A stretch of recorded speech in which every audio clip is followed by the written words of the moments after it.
Hello, my name is Rich Trzupek, and I'll be talking about fossil fuels. I'll probably be the only person at this conference not talking about carbon dioxide, except to make one point. Do you know the only large industrialized nation who's been continually reducing CO2 emissions since 2008? US, yeah. I'd like to see that on the news sometime. Okay. So talking about fossil fuels and the environment and why I have the proposition that they are good for the environment. The Sierra Club, which used to be just Beyond Coal, they had Beyond Coal campaign, and then, of course, they got successful and fell into the trap that environmental NGOs always fall into. They can't be satisfied. So now, in addition to Beyond Coal, they're Beyond Oil and Beyond Natural Gas. For somebody like me, who's been doing environmental work for the best part of 30 years, that's beyond delusional. When we talk about environmental effect of fossil fuels and why they're good for the environment, we have to start with a couple of propositions, one of which some environmental groups disagree with. Human beings are part of the environment. There are some who would wish that we weren't. You go to the internet, look up the voluntary human extinction movement. That actually exists. The other part that we have to talk about is that the planet as it actually exists is part of the environment, not the planet that environmentalists want us to believe. What environmentalists want us to believe is that the planet is a very old, very unsafe woman walking down the street who is about to get hit by an ExxonMobil tanker and wiped off the face of the earth, right? In reality, the planet is, brace yourself, that's Mother Earth. That's Mother Earth. Could you imagine showing up to a blind date and that's your blind date? Ah! So those are the two ways we have to look at fossil fuels and the environment. And we also have to talk about risk. And this is kind of my risk graph here. Risks are based on science, and sometimes they're based on politics, and sometimes they occupy a spectrum in between. And we have to think about risks, how likely they are to occur and how unlikely they are to occur. So if we start in the corner, a nuclear disaster, and I'm talking Chernobyl, because that was a real nuclear disaster, as opposed to Fukushima, which of course was not, and as opposed to 3 Mile Island, which was not. But a real nuclear disaster on the order of Chernobyl has a lot of risk, and it's scientifically based, but it's very unlikely to occur. We know what we're doing with nuclear power, right? We go down. The glacier's disappearing in the next 10 years. Well, as Al Gore and everybody else has seen, that's not likely to occur. And that is almost entirely politically based. There's really no scientific argument to make there. That the lack of sanitation spreads disease. That has a strong scientific basis, and it is very likely to occur, and it occurs throughout the third world, right? And that Professor Michael Mann is going to be offended in the near future because somebody criticizes him. That's politically based, but it's really likely to occur. And then, somewhere I wanted to give an example on the don't vaccinate craze. That an unvaccinated kid is going to get a childhood disease that is almost all political. There's one study that's not a very good study. And the likelihood to occur, it's not 100%, but we're seeing it start to happen these days.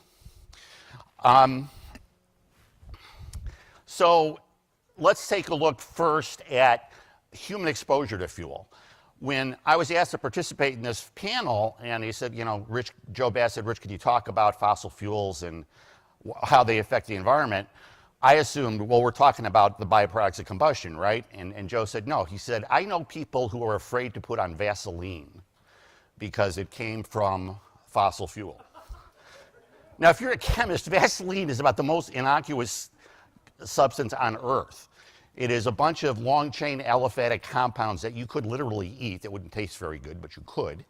And it's a great barrier, you know, if you're trying to protect your skin. But there are people afraid of Vaseline. I had no idea. So human exposure to fossil fuels cause illness, mostly political and very unlikely to occur. The environmental mythology is that fossil fuels are toxic to human beings. Toxic is a greatly overused word. But the reality is everything is toxic and nothing is toxic. Paracelsus established that in the 14th century, I believe. Toxic risk is a mixture of exposure, dose, the exposure period, and the subject vulnerability. So, you know, we got an actual astronaut here. So when you went into space, you were exposed to radiation, but you were exposed to radiation not for a very long time, right? And you were young and healthy, and it was no big deal. Elements of human health risk are those things. And a really good example is sodium. So you have to have sodium in your body or you will die. You need that electrolyte. If you have too much sodium, you will also die, right? And the only real route of exposure is oral. We choose to eat things with sodium in them. Individuals can control that exposure, or they can choose not to. And some people, like the obese, are more at risk, others are less at risk. And as Americans, like most wealthy industrialized country, we are crap at talking about risk in any kind of realistic way. People emphasize risks that are profitable to them. Like, I'll just pick on water filter companies. We have the cleanest water in the world, but we still buy water filters. And people de-emphasize risks when that's to their advantage. So when we look at fuels, I divide the fuels into solid, liquid, and gas. Oral, unless you're an idiot, you're not going to eat any of this, right? So I don't think there's any risk there. Dermal, coal and gas, really none. With liquid fuels, there can be some minor dermal effect with certain people. And then respiratory, well, if you're sitting next to a pile of coal and breathing coal dust, you got some risk there, but otherwise not. Liquid, again, very low, unless you're sticking your face in a crude oil well. And natural gas, extremely low. So let's move on to a second way that fossil fuels affect the environment. Transport. Again, the scientific basis here is a little better, but the likelihood to occur in these days with our technology is, in my opinion, very low. Environmental mythology, and we've seen this throughout the Keystone debate, is that transporting fossil fuels is inherently dangerous, and the consequences are horrific and permanent. The reality is, this rarely happens. Our response teams and our response technology, it's better than it's ever been. And nature, that strong old broad, is really good at recovering from anything we puny humans might do to her. As an example, consider the Alaska pipeline. It was built in the 70s, right? It was built across the Denali Fault, which everybody knew when it was built was a major fault. 1979, or 2002, they had a 7.9 earthquake at the Denali Fault, which is right there. The pipeline was designed to handle that, and it did. It didn't rupture. It was designed with these bends, with these slider beams, with Teflon shoes, so that it could slide and adjust to the earthquake. It did just fine. All the disasters that the environmental groups predicted at the time didn't happen. You oppose a modern pipeline like that to the way we're getting crude out of Canada today. It's on the BNSF, Warren Buffett's railroad. They're running, last time I checked, about 8 unit trains a day. That's 100 tank cars. And if it's on time, each of those tank cars pays about $800,000 for each unit train that BNSF delivers.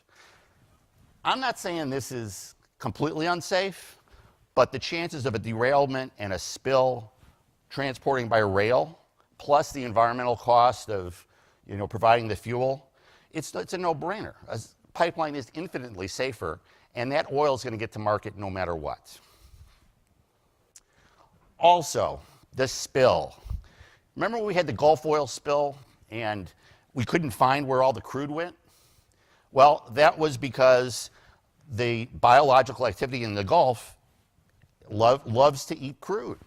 And as you get farther from a spill, all spills, whether it's in an aquifer, whether it's in the ocean, they have a certain size because the bacteria consume more and more of it, and at some point, you have no more effect. You can't contaminate the entire Gulf. You can't contaminate that entire aquifer in Nebraska. It doesn't work that way. Biology simply does not work that way. And then finally, byproducts of combustion. It's air quality risk to human health. There is some scientific basis for it, but the likelihood to occur, especially with all the controls we have in place these days, is very small. The environmental mythology is that we get dirtier every year, that Americans are put at risk, and that Republicans are easy on air pollution and Democrats are tough on it.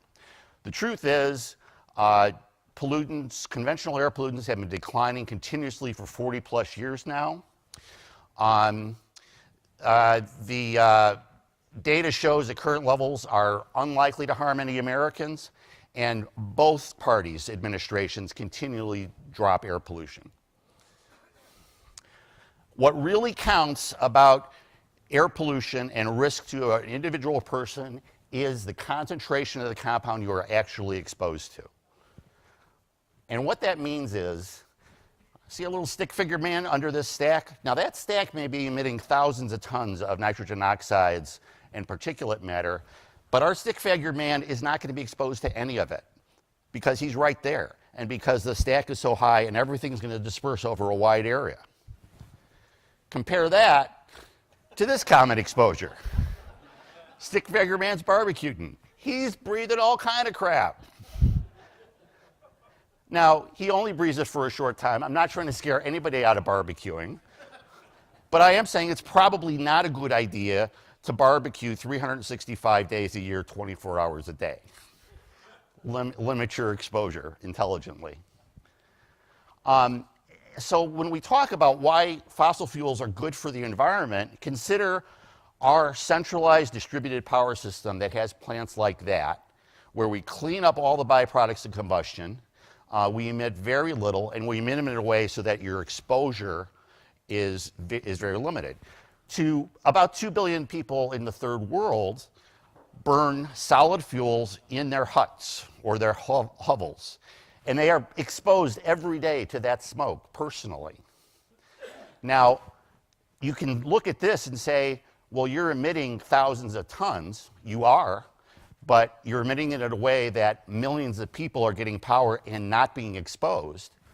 Here, maybe you're only emitting a few hundred pounds, but you're emitting 2 billion people are exposed to a few hundred pounds. So which makes more sense for the human part of the environment? Obviously, the distributed power model that we have and that the West has. To take it through logically, and this is my last slide, fossil fuels are great because the energy density is so high. There's a lot of energy in your gasoline and coal and whatever else. Energy density equals energy efficiency. Energy efficiency means prosperity. The more energy we can have, the cheaper it is, the better off society is. And when you have a prosperous society, as others have talked about, you get a better environment. So responsible use of fossil fuels using modern technology makes for a better planet and makes our lives better. And there should be no question about that. Thank you very much.